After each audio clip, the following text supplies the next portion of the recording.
샬롬, 사랑하는 성도 여러분, 귀한 밤 되셨습니까? 오늘도 우리 하나님께서 불러주셨습니다. 기도하면서 새벽 예배 시작하도록 하겠습니다. 다 같이 기도합니다. 은혜가 풍성하시고 넘치시는 사랑에 우리 하나님 아버지 감사합니다. 지난 밤도 주님께서 함께하여 주시어서 회복하게 하시고 쉬게 하시고 오늘 아침은 또 이렇게 하나님과 함께 은혜 받으며 예배드리게 하여 주시니 감사합니다. 오늘도 이 예배 가운데 주님의 귀하신 가르침을 얻고자 합니다. 주님의 능력을 받고자 합니다. 하늘문을 열어주시옵시고 우리를 성령의 충만함으로 덧입혀 주시옵소서. 오늘 모든 예배를 주님 손에 올려드리며 예수님의 이름으로 기도합니다. 아멘. 다 같이 우리 찬송가 293장 주의 사랑 비칠 때의 기쁨 오네 293장 우리 하나님의 사랑과 기쁨을 소망하면서 찬송 올리겠습니다.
그 큰 사랑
아멘. 할렐루야. 감사합니다. 오늘 우리가 함께 보실 하나님의 말씀은 이사야서 30장 18절에서 26절 말씀입니다. 이사야서 30장 18절에서 26절 말씀 우리 함께 보시겠습니다. 그러나 여호와께서 기다리시나니 이는 너희에게 은혜를 베풀려 하심이요 일어나시리니 이는 너희를 긍휼히 여기려 하심이라. 대저 여호와는 정의의 하나님이심이라. 그를 기다리는 자마다 복이 있도다. 시온에 거주하며 예루살렘에 거주하는 백성아, 너는 다시 통곡하지 아니할 것이라. 그가 내 부르짖는 소리로 말미암아 내게 은혜를 베푸시되 그가 들으실 때 내게 응답하시리라. 주께서 너에게 환난의 떡과 고생의 물을 주시나 내 스승은 다시 숨기지 아니하리니 내 눈이 내 스승을 볼 것이며 너희가 오른쪽으로 치우치든지 왼쪽으로 치우치든지 내 뒤에서 말소리가 내 귀에 들려 이르기를 이것이 바른 길이니 너희는 이리로 가라 할 것이며 또 너희가 너희 조각한 우상에 입힌 은과 부어 만든 우상에 올린 금을 더럽게 하여 불결한 물거를 던짐같이 던지며 이르기를 나가라 하리라. 내가 땅에 뿌린 종자에 주께서 비를 주사 땅에 먹을 것을 내며 곡식이 풍성하고 기름지게 할 것이며 그날에 내 가축이 광활한 목장에서 먹을 것이요 밭 가는 소와 어린 나귀도 키와 쇠수랑이로 까부수고 맛있게 한 먹이를 먹을 것이며 크게 살육하는 날 망대가 무너질 때 고산마다 줄령마다 그 뒤에 개울과 시냇물이 흐를 것이며 여호와께서 자기 백성을 싸매시며 그들의 맞을 자리를 고치시는 날에 달빛은 햇빛 같겠고 햇빛은 7배나 되어 7날의 빛과 같으리라. 아멘. 모든 어려움이나 고통은 미리 예방하면 할수록 좋습니다.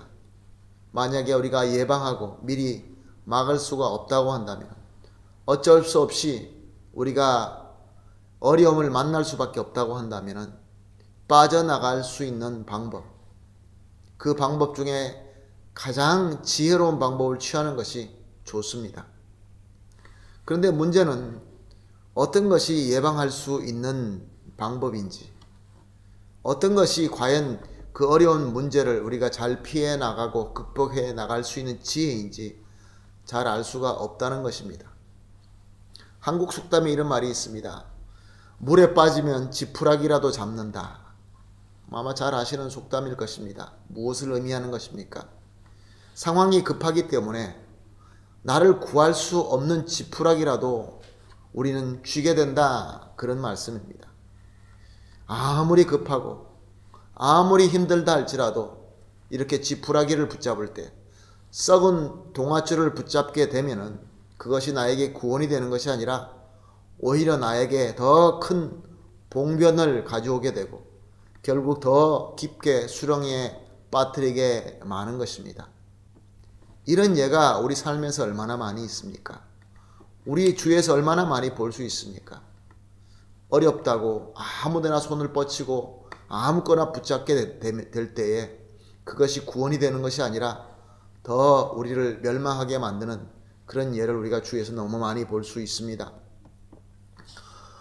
오늘 우리가 본문을 읽은 본문은 우리가 9절을 18절에서 26절까지 보았지만 29장과 또 30장 1절에서 17절 말씀 그 모든 내용을 보게 되면 유다가 그랬다는 것을 우리는 깨닫게 됩니다.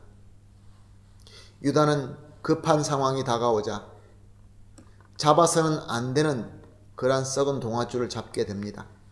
상황이 그렇게 되자 잡아서는 안 될 아수르와 애국과 동맹하게 됩니다. 아수르를 붙잡았다가 그것으로 아수르에게 배신당하고 아수르에게 크게 피해를 입게 됩니다. 그래서 애국과 동맹을 하였더니 역시 마찬가지로 애국도 배신하고 유다를 치게 됩니다. 우리가 잘 알고 있는 호시아 왕도 결국은 애국과 전쟁하면서 전사하게 되고 만 것입니다. 사랑하는 성도 여러분, 그렇습니다. 우리가 이렇게 어리석게 잡아서 안 되는 썩은 줄을 급하다고 힘들다고 무조건 잡게 되면 우리에게 구원이 아니라 더 멸망의 길로 빠지게 되고 마는 것입니다. 그런데 하나님의 백성에게는 큰 은혜가 되는 것은 하나님의 백성이 이렇게 어리석게 잡아야 될 것을 잡아야 되지 말아야 될 것을 잡을 때 더 웅덩이에 빠질 때 우리 하나님은 절대로 포기하지 않는다는 것입니다. 하나님께서는 유다 백성들에게 계속 말씀을 주십니다. 경고의 말씀만 주실 뿐만 아니라 그들이 참으로 구원받을 수 있는 구원의 말씀, 구원의 지혜의 말씀을 주시는 것입니다. 오늘 본문 18절을 보니까 하나님은 하나님의 백성에게 은혜를 베풀어 주시려고 기다리고 있다라고 말씀하십니다. 그래서 이 하나님께서 주실 긍휼의 은혜, 구원의 복을 믿고 기다리는 백성들에게는 복이 있다라고 선언하십니다. 그리고 19절에 이 하나님의 긍휼의 은혜, 하나님의 구원의 손을 받을 수 있는 비밀의 키는 내 부르짖는 소리라 라고 말씀하십니다. 무슨 말씀입니까? 하나님의 백성은 아수르나 애굽에게 의지하고 그들에게 동맹을 추구하는 것이 아니라 하나님을 찾고 하나님을 부르짖을 때 하나님의 구원의 손이 움직이게 된다, 그런 말씀입니다. 그래서 하나님의 손이 그들에게 다가올 때 20절에서 21절은 바른 길을 보여주신다고 하십니다. 우로나 좌로나 치우칠 때마다 하나님께서 선생이 되어주시고 하나님의 말씀으로 백성이 올바로 구원의 길로 가도록 인도하신다라고 말씀하십니다. 또한 22절은 유다가 어리석게 믿던 그 모든 우상들을 과감하게 버리게 하신다라고 말씀하십니다. 그리고 23절에서 26절 말씀, 얼마나 귀한 말씀입니까? 하나님의 백성은 하나님의 은혜 가운데서 풍성과 평강과 또 밝음 가운데 거하게 된다라고 선포하십니다. 사랑하는 성도 여러분, 지금 저와 여러분이 살고 있는 이 시대 참 어려운 시대입니다. 여러 가지 상황들이 참 급하게 돌아갑니다. 그래서 우리는 이 어려움을 극복해야 될 필요가 있습니다. 그런데 우리가 어디에다가 손을 뻗치고 무슨 줄을 잡아야 되겠습니까? 진정으로 우리를 구원하는 방법은 무엇입니까? 오늘 본문 말씀은 유다 백성들에게 내 부르짖는 소리라 라고 하셨습니다. 그렇습니다. 우리가 합심하여서 우리 하나님을 믿고 하나님께 부르짖을 때 하나님의 손이 움직이기 시작하게 되는 것입니다. 그때 놀라운 역사가 일어나고 구원의 역사가 일어나고 평강과 또 하나님의 놀라운 빛이 비치는 그러한 귀한 역사가 일어나게 되는 것입니다. 그러므로 오늘 우리가 이렇게 합심해서 기도합시다. 새벽 예배마다 우리가 합심해서 기도하는 세 가지 기도 제목에 첫 번째는 이렇게 기도하겠습니다. 우리의 믿음에서 아수르와 애굽을 제거하여 주시옵소서. 그리고 두 번째는 약속하신 하나님의 긍휼을 믿고 기다리는 자에게 주시는 그 은혜를 우리에게 충만하게 채워 주시옵소서. 그리고 마지막으로 우리가 하나님께 부르짖음으로 말미암아 하나님의 참 해결과 참 평강의 복이 우리 가운데 충만하게 하여 주시옵소서. 이렇게 세 가지 합심해서 기도하신 이후에 개인적으로 기도하도록 하겠습니다. 다 같이 기도하겠습니다. 하나님 아버지 감사합니다. 어리석어서 세상을 바라보며 세상을 믿고자 하는 이 잘못된 우리의 마음으로 말미암아 아수르와 애굽을 계속 추구하고 그들과 동맹하고 그래서 그들에게 배신당하고 하나님 아버지 이 잘못된 것을 오늘 말씀을 통하여 깨닫고 하나님 앞에 회개합니다. 주님, 우리 마음속에 있는 이 아수르와 애굽을 완전히 제거시켜 주시옵소서. 그리고 약속하신 하나님의 긍휼만 믿고 기다리는 그 기다리는 자에게 주시는 하나님의 은혜로 우리의 속사람을 충만하게 채워 주시옵소서.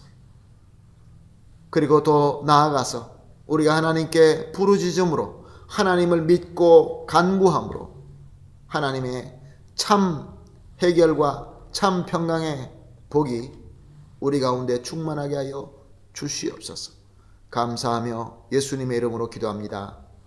아멘.